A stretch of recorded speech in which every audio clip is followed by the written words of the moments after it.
Une question d'écologie qui peut paraître marginale.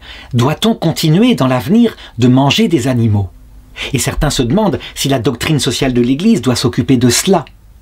Effectivement, quand on lit la Bible, on a l'impression qu'au début, l'homme avait comme nourriture les arbres des forêts, les plantes, les graines, etc. Et que ce n'est qu'après le déluge que Dieu a donné à l'homme comme nourriture les animaux. Est-ce que ça s'est passé réellement comme ça?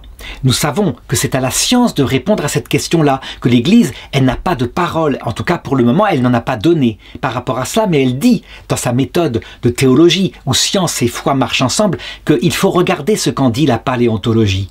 Et la paléontologie, elle voit bien que, effectivement, dès que l'homme apparaît, avant même d'avoir son âme spirituelle, il est omnivore. Les hominidés animaux, avant Adam et Ève, mangent des animaux. Et que, ensuite, avec l'homme spirituel qui enterre les morts, on le voit, ce sont des chasseurs-cueilleurs, ils sont omnivores, donc le régime alimentaire de l'homme, il est multiple. Symboliquement, si la Bible dit que l'homme ne mangeait pas d'animaux, c'est pour indiquer l'harmonie avec la nature, elle ne tuait pas d'êtres sensibles.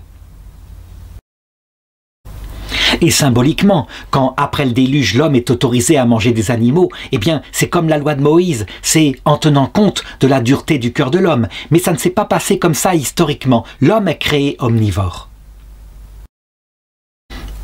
De la même façon, est-ce qu'à la fin du monde, on arrivera à ne plus manger d'animaux? L'Église, elle le sait, elle laisse à la science l'idée qu'il faut des protéines animales, et que par exemple, si on ne mangeait que végétalien, les enfants eux-mêmes seraient en danger de mort. Cependant, là où l'Église va avoir un discours important sur ses enfants, et ceux qui entendent, qu'ils entendent, eh bien, c'est de cette façon-là. L'animal est un être sensible, il doit donc être respecté dans sa sensibilité.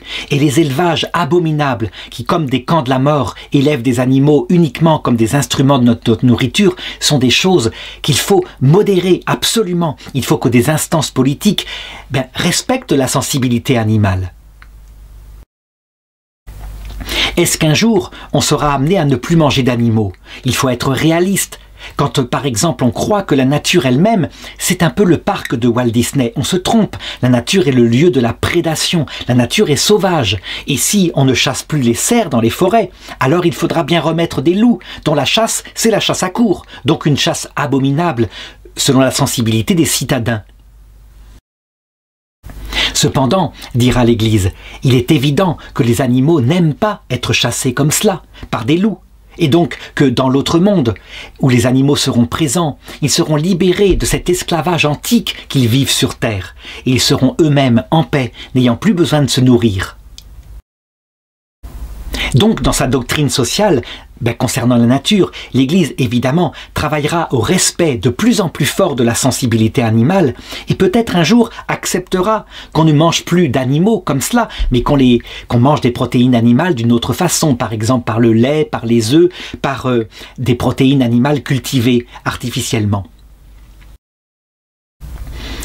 Ce n'est pas pour le moment, je dirais, son problème. Elle constatera peut-être comment se passeront les choses dans l'avenir et elle sera bien obligée de l'admettre puisque ce phénomène-là de protection de la sensibilité animale vient aussi d'une humanité qui progresse elle-même en sensibilité et en respect de la nature qui l'entoure.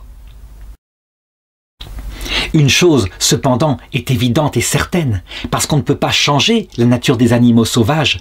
Jusqu'à la fin du monde, jusqu'à la fin de cette terre, les animaux dans la nature sauvage se dévoreront les uns les autres. C'est comme ça qu'ils sont structurés, et on ne peut pas changer la nature, à moins de la détruire.